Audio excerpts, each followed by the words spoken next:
তোমরা যারা ক্যালকাটা ইউনিভার্সিটির আন্ডারে 4th সেমিস্টার এমডিসি কোর্স অর্থাৎ পাস কোর্সের ছাত্রছাত্রী আছো এবং তোমাদের রাষ্ট্রবিজ্ঞান সাবজেক্টই আছে, তোমাদের জন্য আজকের ক্লাস খুবই গুরুত্বপূর্ণ।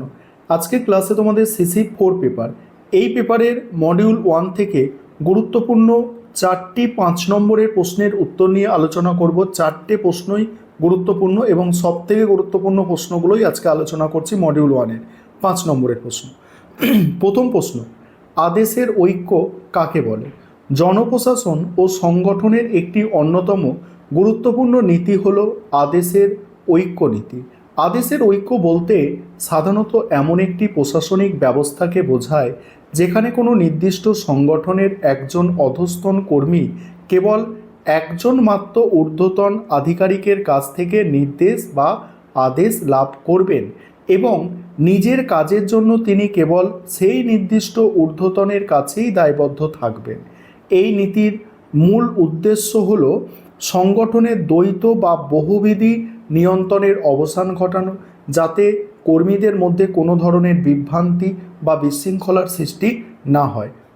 ফরাসি প্রশাসনিক চিন্তাবিদ হেনরি ফেয়ল আদেশের ঐক্য নীতির অন্যতম প্রধান প্রবক্তা।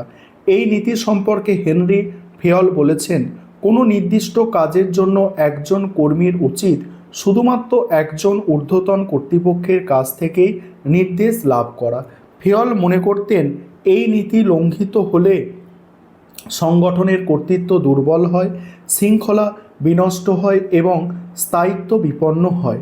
আদেশের ঐক্য নীতি মেনে চললে প্রশাসনিক কাজ দ্রুত ও সুন্দরভাবে সম্পন্ন হয় এবং কর্মীদের মধ্যে দায়িত্ব এড়ানোর প্রবণতা হ্রাস পায়। তবে আধুনিক জটিল ও বৃহৎ আয়তন প্রশাসনে এই নীতির প্রয়োগ অনেক ক্ষেত্রেই কঠিন হয়ে পড়ে। বৈজ্ঞানিক ব্যবস্থাপনার জনক Frederick Williams Taylor Frederick Winslow Taylor, তোমরা টেলর শুধু বলবে, ঠিক আছে? বৈজ্ঞানিক ব্যবস্থাপনার জনক টেলর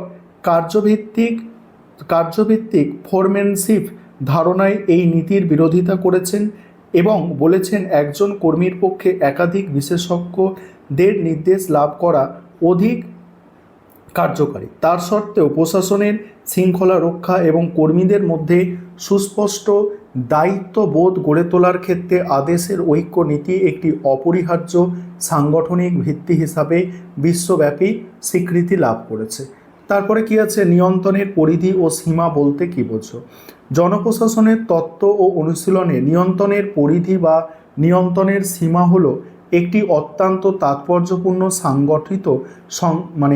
সাংগঠনিক নীতি। নিয়ন্ত্রণের পরিধি বলতে মূলত সেই নির্দিষ্ট সংখ্যাকে বোঝায়, অর্থাৎ একজন ঊর্ধ্বতন আধিকারিক বা ব্যবস্থাপক প্রত্যক্ষ বা কার্যকরভাবে ঠিক কতজন অধস্তন কর্মীর কাজের তত্ত্বাবধান বা নিয়ন্ত্রণ করতে সক্ষম। মানবীয় ক্ষমতায় একটি নির্দিষ্ট সীমা রয়েছে, তাই একজন ব্যক্তির পক্ষে অসংখ্য কর্মীর কাজ সঠিকভাবে তদারকি করা সম্ভব নয়। এই ধারণার উপর ভিত্তি করেই নিয়ন্ত্রণের পরিধির নীতিটি গড়ে উঠেছে। প্রখ্যাত প্রশাসনিক চিন্তাবিদ লুথার গুলিক নিয়ন্ত্রণের পরিধি সম্পর্কে বলেছেন, একজন ঊর্ধ্বতন অনধিক প্রত্যক্ষভাবে 5 বা 6 জনের বেশি অধস্তন কর্মীর কাজের সুষ্ঠু তদারকি করতে পারে না। ফরাসি গণিতজ্ঞ গেইকুনাস গাণিতিক সূত্রের সাহায্যে প্রমাণ করার চেষ্টা করেছেন যে অধস্তন কর্মীর সংখ্যা বৃদ্ধি পেলে ঊর্ধ্বতনের ওপর কাজের চাপ ও সম্পর্কের জটিলতা জ্যামিতিক হারে বৃদ্ধি পায়। নিয়ন্ত্রণের পরিধি নির্দিষ্ট কোনো স্থির সংখ্যা নয়, এটি বিভিন্ন বিষয়ের ওপর নির্ভর করে। আধিকারিকের ব্যক্তিগত দক্ষতা, অধস্তন কর্মীদের কাজের প্রকৃতি ও অভিজ্ঞতা, সংগঠনের স্থানিক দূরত্ব এবং আধুনিক প্রযুক্তির ব্যবহারের নিয়ন্ত্রণের সীমাকে প্রভাবিত করে। যদি কর্মীদের কাজ খুব সহজ এবং একঘেয়ে হয় তবে নিয়ন্ত্রণের পরিধি বড় হতে পারে। অন্যদিকে কাজের প্রকৃতি জটিল ও দায়িত্বপূর্ণ হলে নিয়ন্ত্রণের পরিধি ছোট হওয়াই বাঞ্ছনীয়। সঠিক নিয়ন্ত্রণের পরিধি নির্ধারণ করা না গেলে প্রশাসনিক বিকেন্দ্রীকরণ বাধাগ্রস্ত হয় এবং কাজের গুণগত মান মারাত্মকভাবে হ্রাস পায়। তাই যে কোনো দক্ষ প্রশাসনিক কাঠামো গড়ে তোলার জন্য নিয়ন্ত্রণের পরিধি সুনির্দিষ্ট হওয়া একান্ত আবশ্যক। পরের প্রশ্ন, লাইন ও স্টাফ, স্টাফের মধ্যে পার্থক্য, বা প্রশ্নটা ঘুরিয়ে আসতে পারে লাইন ও স্টাফ কাকে বলে। মোস্ট ইম্পর্টেন্ট প্রশ্ন। এই প্রশ্নের উত্তর নিয়েও আলোচনা করব।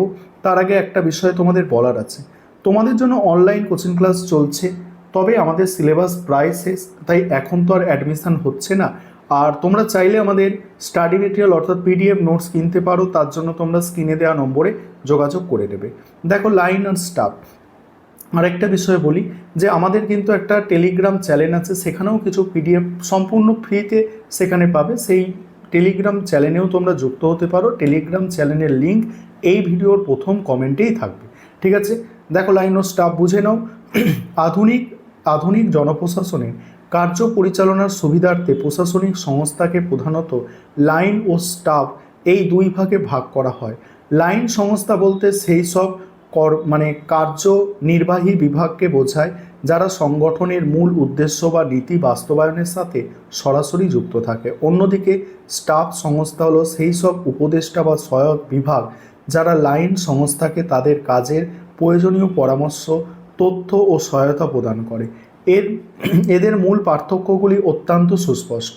প্রখ্যাত প্রশাসনিক চিন্তাবিদ জেমস ডি মুনি এই দুই সংস্থার পার্থক্য বোঝাতে গিয়ে বলেছেন, স্টাফ কথাটির অর্থ হলো এমন একটি চিন্তাশীল বা উপদেষ্টা গোষ্ঠী যা লাইন বা কার্যনির্বাহী সংস্থাকে তাদের কাজে সাহায্য করে।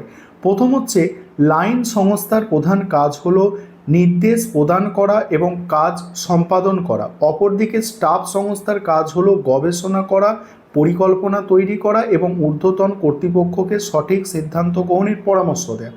দ্বিতীয় হচ্ছে, লাইন সংস্থা সরাসরি সাধারণ মানুষের সাথে যোগাযোগ রক্ষা করে এবং জনসেবামূলক কাজ করে, কিন্তু স্টাফ সংস্থা মূলত প্রশাসনিক কাঠামোর অভ্যন্তরে থেকে নেপথ্যে কাজ করে এবং সাধারণ মানুষের সাথে তাদের সরাসরি কোনো সম্পর্ক থাকে না। তৃতীয়ত, লাইন সংস্থার হাতে নীতি রূপায়ণ ও সিদ্ধান্ত গ্রহণের চূড়ান্ত আইনি কর্তৃত্ব থাকে, যা স্টাফ সংস্থার হাতে থাকে না। স্টাফ কেবল সুপারিশ করতে পারে, কিন্তু তা গ্রহণ করা বা না করা লাইন সংস্থার ইচ্ছার ওপরে নির্ভর করে। সামরিক প্রশাসন থেকে উদ্ভূত এই দুই ধরনের সংস্থা আধুনিক রাষ্ট্রীয় প্রশাসনে একে অপরের পরিপূরক হিসাবে কাজ করে এবং প্রশাসনিক দক্ষতা বৃদ্ধিতে এই উভয়েরই সমান গুরুত্ব রয়েছে। এবারে পরের প্রশ্ন কি আছে, জনপ্রশাসনের প্রকৃতি ও পরিধি সংক্ষেপে আলোচনা করো। এই প্রশ্নের উত্তরটা দেখো। জনপ্রশাসন আধুনিক রাষ্ট্র ব্যবস্থার একটি অপরিহার্য অঙ্গ।